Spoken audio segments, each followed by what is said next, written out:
So, what's the real price of freedom? It's a question Quebec wrestled with in a huge way between 1970 and 1976.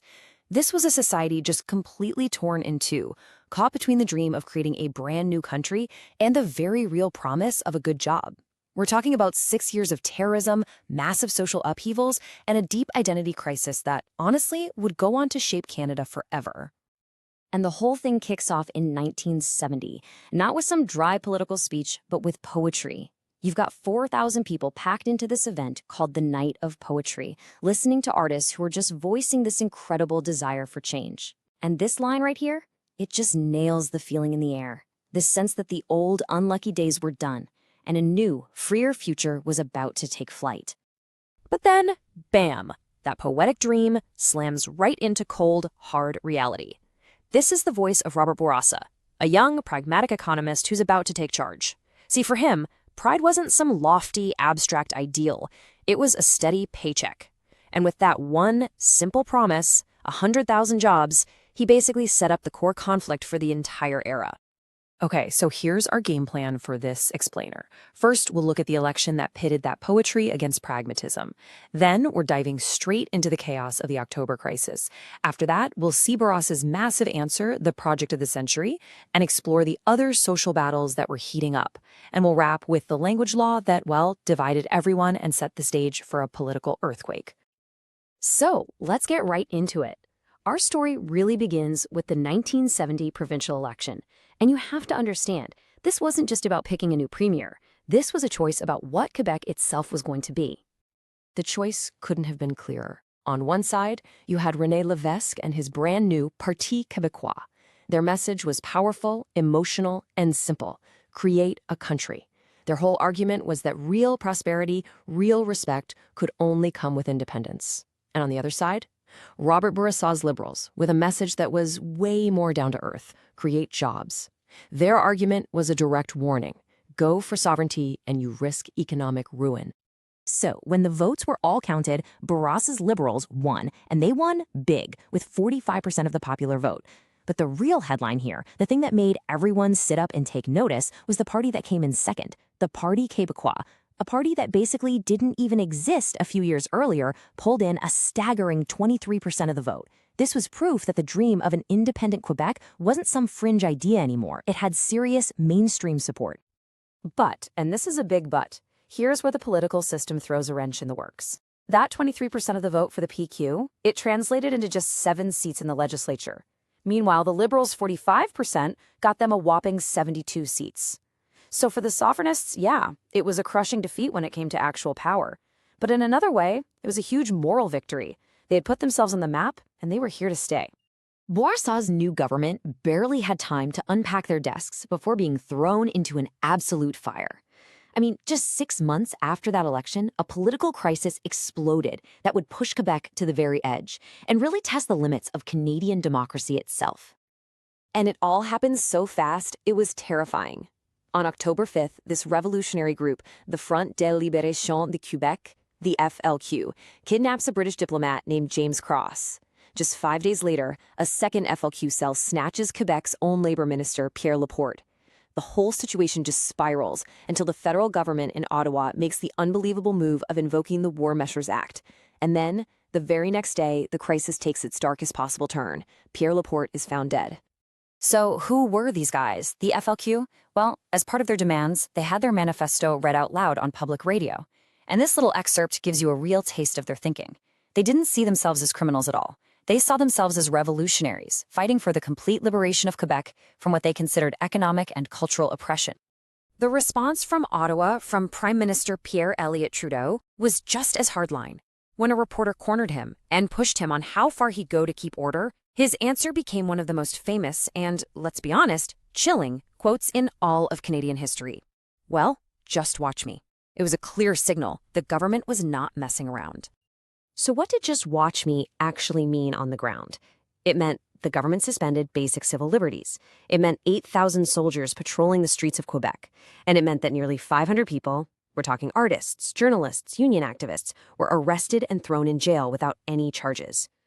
The crisis did eventually end, but the debate over whether the government went too far, that would rage on for decades. Okay, so after the absolute trauma of the October crisis, Robert Bourassa knew he had to change the channel. He needed to unite Quebecers around something big, something positive, something forward-looking. So he went back to his campaign promise. But this time, he scaled it up to a level that was almost impossible to imagine. Remember that magic number from the campaign trail, 100,000 jobs? Well, that promise was now going to be fulfilled by one single gargantuan undertaking, the James Bay Project. The idea was to dam the massive rivers of northern Quebec to generate enormous amounts of hydroelectric power, enough for Quebec and a ton left over to sell. But this project of the century, as they called it, had one gigantic problem. The vast, subarctic taiga they planned to flood and develop, well, it wasn't empty. And the government was about to get a very powerful reminder that another nation was already there, the 5,000 members of the Cree Nation who had lived on that land for thousands of years. After the Cree successfully won a court injunction that brought construction to a screeching halt, 2 years of really intense negotiations kicked off. What came out of it was a truly historic, modern-day treaty. The Cree Nation got a massive financial compensation package, exclusive hunting and fishing rights over huge territories, and a new level of self-government. In return, Quebec got the green light to build its dams. It was a landmark moment for Indigenous rights in Canada, and it cleared the path for Bourassa's dream project to move forward. But here's the thing. While bulldozers were literally reshaping the landscape up north, the social landscape down south was being completely reshaped too. The promise of jobs, even 100,000 of them, just wasn't enough to quiet the roar from other powerful social movements that were challenging the government on totally different fronts. In 1972, something happened that no one thought was possible. Quebec's 3 main union federations, who were usually bitter rivals, put their differences aside and formed a common front. We're talking about 250,000 public sector workers, your teachers, nurses, government employees, all united. They demanded a minimum wage of $100 a week and better working conditions. And when the government said no, they launched a general strike that basically shut down Quebec.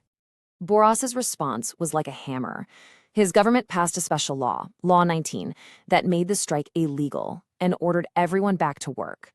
When the 3 main union leaders publicly defied the order, they were arrested and sentenced to a year in prison. Now, the move worked. It ended the strike. But it also created an army of angry, energized workers who would absolutely remember this come the next election.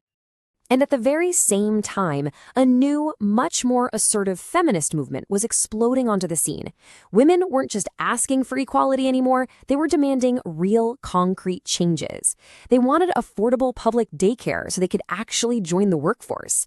They demanded legal and accessible abortion, which kicked off the long, long legal battle of Dr. Henry Morgentaler. The pressure was so intense that the government created the Council on the Status of Women in 1973, finally giving women an official voice inside the halls of power. Okay, this brings us to the last great hurdle of Bourassa's government, and it's maybe the most explosive issue of all, one that cuts right to the heart of Quebec's identity: the French language. In 1974, Bourassa's government introduced Bill 22, the Official Language Act.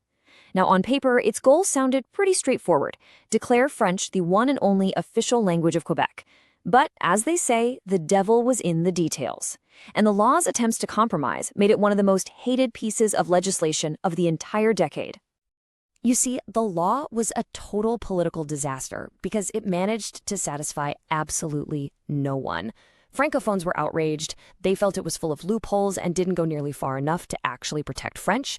At the same time, Anglophones and new immigrants felt their fundamental right to an English education was being ripped away. In trying to find some kind of middle ground, Bourassa had somehow managed to alienate everybody. So let's fast forward to 1976. Robert Bourassa is weakened. He's survived a terrorist crisis, he's launched a project the size of a country, and he's stared down powerful unions. But in the process, he's angered workers, feminists, nationalists, and federalists with his tough guy laws and failed compromises. This left a massive political opening, and it all boiled down to one final provocative question. After 6 years of nonstop turmoil, was Quebec finally ready to vote for the party that was promising them not just jobs, but a country of their own?